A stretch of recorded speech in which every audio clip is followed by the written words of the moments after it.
He is none other than Sean Payton. How are you, Coach? I'm doing well, Rich. Thanks for having me on. What that time of year? It is that time. What number training camp is this for you? Total. Oh, let's see. This is with the Saints, this is 13. Right. And then in the NFL, I'm going to add 4, 6. This is going to be 22. I'm sorry. I did tell you there would be no math in this interview. My apologies. Well, then add 9 more from college. I don't think training camp, but we called it 2-a-days in college. That's so right. I'm just going NFL here. 22. So what do you hope to achieve? I mean, what is like obviously coach's plan, and you're just like any other head coach where you're trying to control everything that you possibly can. I mean, how do you approach a training camp, Coach? Well, I think this, and I was taught this in putting together a roster. The most important decisions are the right 53, and there's certain positions you kind of can pencil guys in at, and yet finding the right 53 and the right practice squad, and then also understanding if they're not in the building, don't make the mistake in creating the right 53 or the right 10 practice squad players. So I think that's the number one thing us and the 31 other NFL teams, are charged with here in the upcoming month is the proper evaluation. You don't want a good player to get out of the building that maybe didn't get a good evaluation because he was nicked up or injured or for whatever reason. So I think that's the most important thing. When you say not in the building, you're talking about, again, evaluating what other teams are doing and who they might cut and bringing that player in despite not having been in your camp all summer long? I think oftentimes a mistake sometimes is made specifically by the coaches where, well, we can't replace this player because there's no one behind him. If this player doesn't fit or is not good enough, then the best way to create that cavity is to not invest and continue training the player. In other words, it's the old adage of changing out a dishwasher. If you have them haul it away, you're going to find another dishwasher. And so I just say that in a term, and not in a callous term, sure. But year one in 2006, which ended up being a pretty good season for us, 2 of our 3 starting linebackers came the week prior to the start of the regular season. How about that?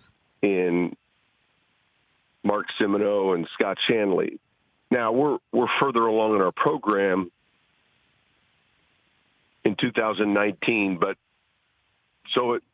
when we talk about the evaluation, it's on this roster, and then is it good enough? Period. At that position, it's sometimes if you just say, well, that's who we have, and you fall into that rut where you never make the correction or the change. Sean Payton here on the Rich Eisen Show. It's obvious that you have the quarterback all situated, and the conversation with Brees, he hears it all the time. He even heard it on the ESPYs red carpet a couple of weeks ago, is how much longer? Do you ever have that conversation with him? Honestly, and I've been asked that a few times, not once. I mean, not even like a tingly dance around it at all. We just I feel like, number one, you don't see age when you're around somebody so much. It's not until their children come running in the stairwell or in the meeting rooms or that you're like, wow, everyone's growing up. But it isn't something that we discuss.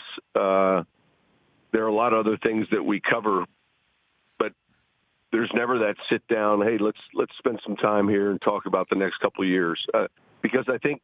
Look, he's so competitive, and I think like any one of us in our work industry or our job, until we don't feel like we can perform to the level we've been used to, then I think that he looks at it, I'm sure, on a year-to-year basis, just like, quite frankly, I do.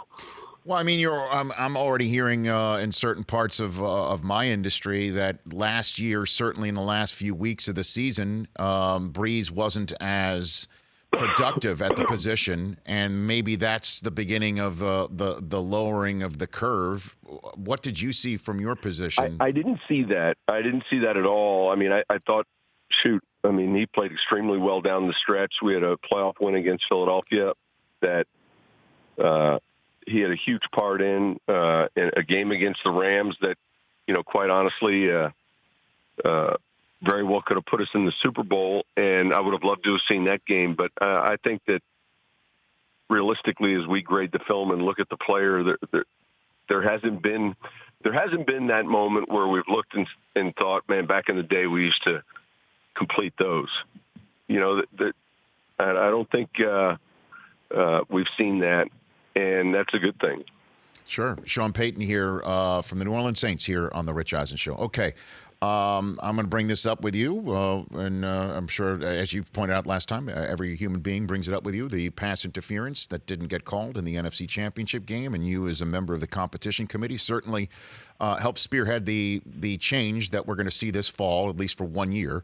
Al Riveron, the head of NFL refs, came and presented to the NFL media group how this is going to work. And we were all stunned in the room, Sean, to be very honest with you, because we couldn't agree half the time on whether a play was OPI or DPI, or would we have thrown a flag on the play in real time, or would we have picked it up through replay? Would we have instituted a flag on the field for all that stuff? And all that conversation, including looking under the hood and seeing, because instant replay, you could review whatever is reviewable, OPI, offensive pass interference, being called via replay to make an offsetting penalty. And none of that stuff is what I believe was the intent of what you spearheaded. I wonder what you think about the potential unintended consequences of this 1 year project. Well, hopefully they're minimal. We're not splitting an atom here, and I think sometimes we collectively can certainly complicate things ourselves. We're from the very beginning, clear and obvious has been a standard that the coaches have spoken about. We understand that if it goes to, and let's back up, I think, for the fan, just to make sure that everyone understands it. These challenges are going to fall just like our normal challenges do, and so I don't think you're going to have or see a lot of them. We still start the game with 2 challenge flags, and it's 2019. I kid all the time, but it's literally a challenge flag is a orange handkerchief with 2 ounces of sand and 2 rubber bands around it. And when we disagree with the call, we launch that onto the field. So with only having 2 of them, coaches are going to make sure that they certainly have one towards the end of games. You get a third if your first 2 are right. And so PI, pass interference, and offensive pass interference are added to this. And I think when you add significant penalties like that could be worth more, call it the bonus round or more points than, whether a player was inbounds or out of bounds for a gain of 8 yards, I think you're going to see not more challenge flags, but I think you're going to see less actually.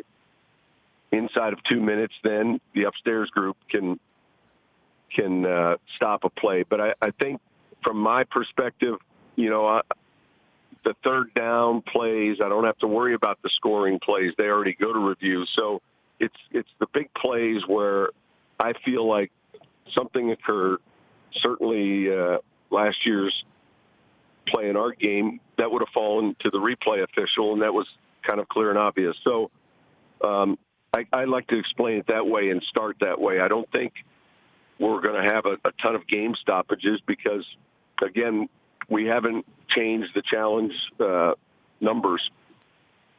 I do think another important element to these games as we get into the postseason is the elimination of the all-star crews. And what I mean by that is, all the officials that have graded out the highest singularly as opposed to as a crew, end up working games with other officials that have graded out the highest, but they haven't worked games together before, or they haven't worked games certainly as many as they have with the crew that they were with all season. I think that had as much to do with why when you look at a player, a foul that's missed, at that very moment, there's two guys that are working the game that have never really worked together before. And I think that's human nature. One's going to acquiesce to the other if he feels like he has it. Where if they'd worked week by week together and they've been part of the same crew, I think it's a lot easier to say, no, I got a better look at that. So, but I don't think I'm hopeful, and I don't think it's going to be that traumatic of a change. I think we're going to have to see clear evidence. And the play you're referring to, there was OPI. Again, when we go to the challenge system and we go under the hood and we look at it in New York, then at that moment, any of the fouls that or any of the plays that are subject to review, you're looking at a catch, no catch, but while you're looking, you notice that a foot's out of bounds or something else has occurred, then that's subject to be part of the review. But I don't think it's going to add. I don't think it's going to open up a Pandora's box of other issues. Well, I hope not, yeah, because, again, let's take Sean Payton here on the Rich Eisen Show. Your answer, let's take them one at a time. The play that Al Riveron showed, and he's going to be here on Friday on my show, and I'm going to forward what I'm about to forward to you, to him as well. The play you're talking about was at the end of Thursday Night Football in Kansas City, a remarkable play finish between the Chargers and the Chiefs that might not have happened if, under the current construct, a big pass interference call would be waved off because offensive pass interference was caught in the replay process. And in last year, it seemed that the helmet-to-helmet stuff that was a huge moment 1 year ago almost at the Hall of Fame game last year, that throughout the preseason there was a conversation about how it would be handled in the regular season, and it really wasn't much of an issue because the preseason handled a lot of the ironing out of wrinkles. Is it possible maybe to, in between now and the beginning of the season, to just say that, yeah, when you open replay, everything that's reviewable can be reviewed, but just not pass interference? That if you open replay to look at was a DPI, you cannot then say, oh, yeah, it was offensive pass interference as well. I mean, can you make that distinction? Well, listen, certainly last year when it came to helmet, there was a point in the early part of the season where, powers to be reconvened and said, hey, let's make sure we're communicating this to the masses, the groups. I think along the same topic, man, we have to continue to push for and set forth a goal where all of these officials that we're working with, hand in hand, just as we're coaching and playing, are full-time. I think currently a little less than a third are full-time, meaning that 2/3 of these officials on Monday are at a school or at an office, an attorney's office, accountant, counselor. They have other jobs. And I think that we're at that point relative to the preparation, the amount of time, and the speed of the game is gotten to where it's harder and harder for these guys to be part-time. Yeah, there can be exceptions, though, without a doubt, Rich. I think that the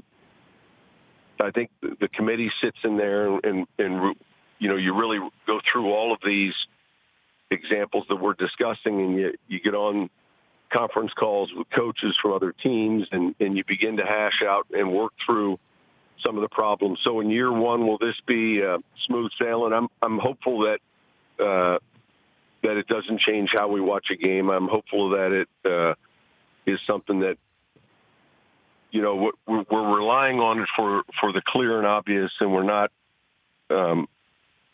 looking to change every play, and yet only time will tell.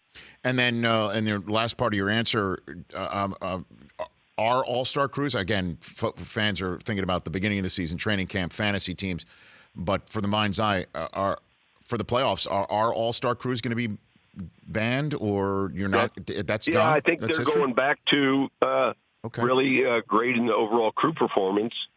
That was something we finished discussing at the owners' meetings and agreed upon. Because at that moment, if you and I have never met and we're playing golf, the first 6-7 holes, we're gonna, there's a certain chemistry that exists maybe, or that doesn't exist than if we were the regular Friday tee time. And I think in that case, you can actually see that take place with two officials that hadn't worked together. One felt he had a pretty good angle on it. Actually, he didn't. And the other had an outstanding angle. It was the same angle we had as coaches and players on the sideline. And he acquiesced to the veteran official that he just began working with that day. So that'll be a change this year in postseason. You're going to see the crews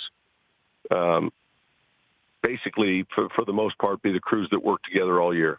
In the few minutes I have left with you, Sean Payton, you're bringing up golf, you're bringing up officials. I have to mention, at Lake Tahoe, we saw you take a shot from the front of a boat. Was that official sanctioned drop area? Was that from the back of a boat? I was 2 feet in the water, and obviously that's not a good spot to be, but deep enough to where I didn't feel like I could hit it out of the water, and I could take a drop on the wet sand next to a beer can, and the official said that's one option. And then the second option, I asked him, I said, well, can I take this drop right here on this back of the boat? And he said, if you can get the ball to stick. So the first time I dropped it, it rolled off in the water. The second time I dropped it, it kind of found its place in that seam. It's a terrible lie. I don't know if that's a terrible lie. It was, but I was fortunate.